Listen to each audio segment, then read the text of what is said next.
This is Cerebral Cinema. Movies of the mind.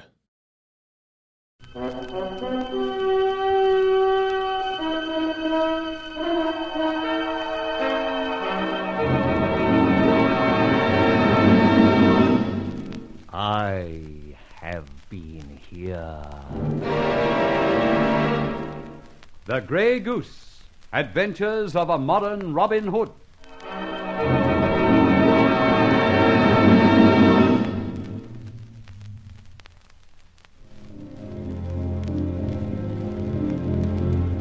Lieutenant after Dunkirk, awarded MC, distinguished conduct. Volunteered commandos, became captain, then DSO. Oh, you were a big noise, weren't you? Yes, but a sort of squib, a damp one. The noise ended in a fizz. That is what I'm going to tell you.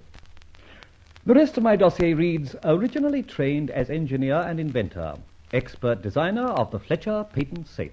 They seem to have got the cart before the horse. Wait. Said Roland Fletcher, entrusted with valuable security documents, sold out to the enemy. No. Shut up.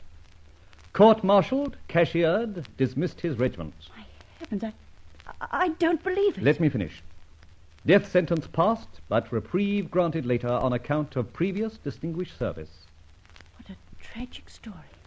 Not so tragic as it turned out. Stop pressing all that. The Roland Fletcher case, here. I'll read it. I've got it here. The War Office has to announce in re Roland Fletcher that facts have recently come to light which seem to establish the fact that this officer was the dupe of others.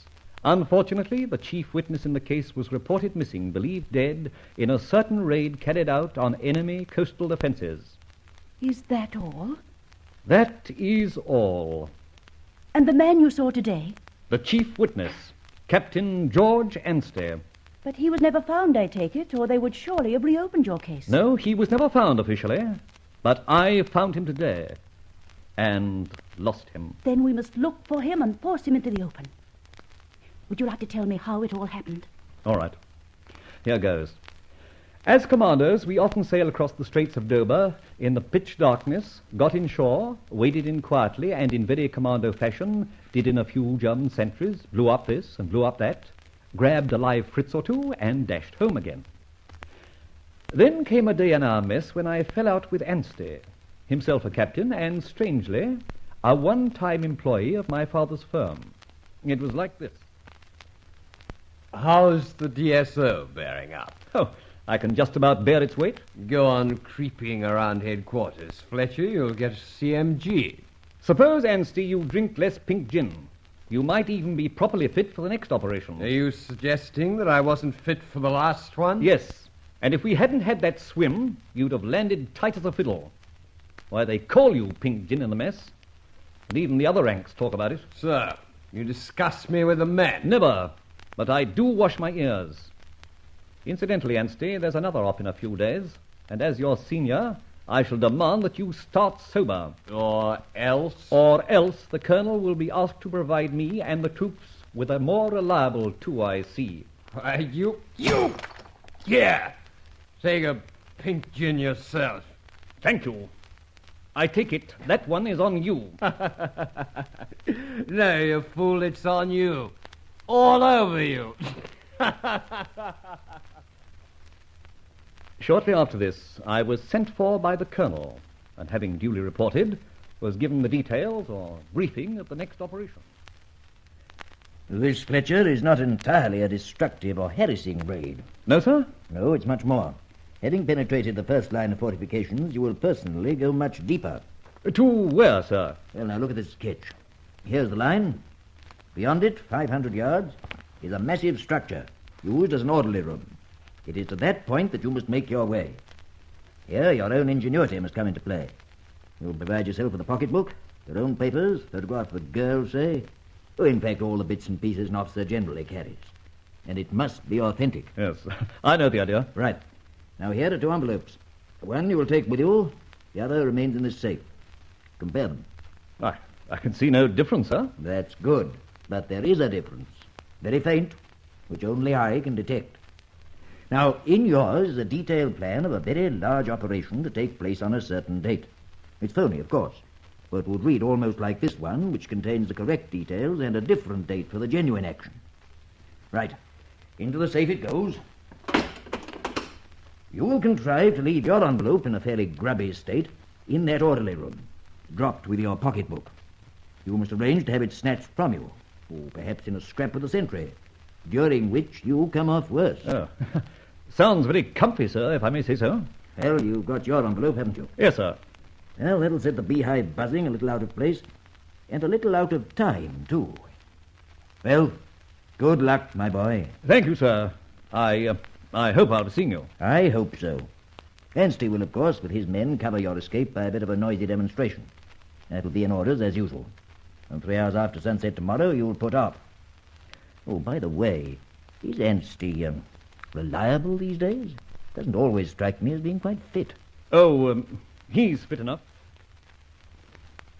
Why don't you continue? I may as well. Well, here's how it went.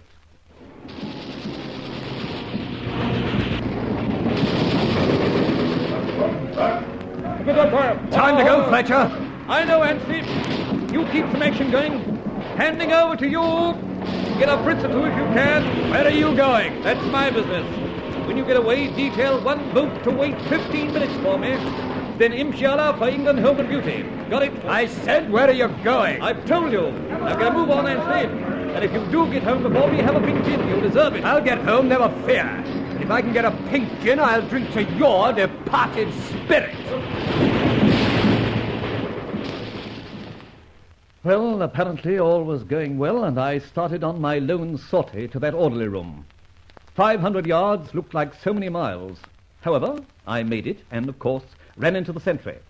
We naturally had a set to, and after putting up a certain amount of resistance, I fell down dead. Roland. Oh, don't take me literally. The sentry, damaged and all as he was, suddenly envisaged dreams of iron crosses by the ton, and, as was expected, searched my dead body for papers, identity discs, and anything he could find, which, of course, was plenty. Scurrying to his commander, he left my dead body where it was. But you... Not being dead, although a bit battered and torn, I, by devious means, reached the coast, and sure enough, Anstead had detailed an MTB to wait. I somehow got there, and off we went. Where's Captain Anstead? Is he in one of the other boats? No, Fletcher. Sorry we had to leave him. He's missing. Missed all boats. Last seen herring for the beach, but apparently was shot down. Didn't make it, eh? Well, bad luck.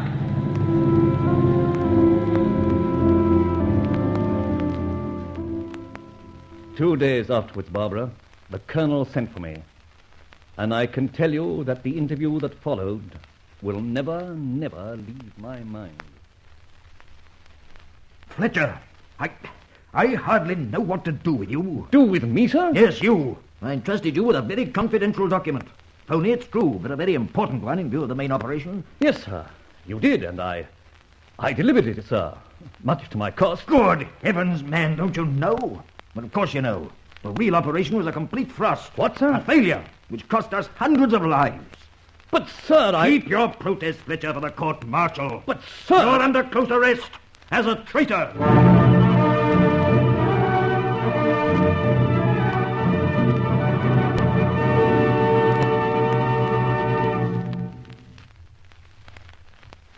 And so we glean a little of the background of Roland Fletcher, the modern Robin Hood, alias the Grey Goose. Cerebral Cinema hopes you have enjoyed this movie of the mind.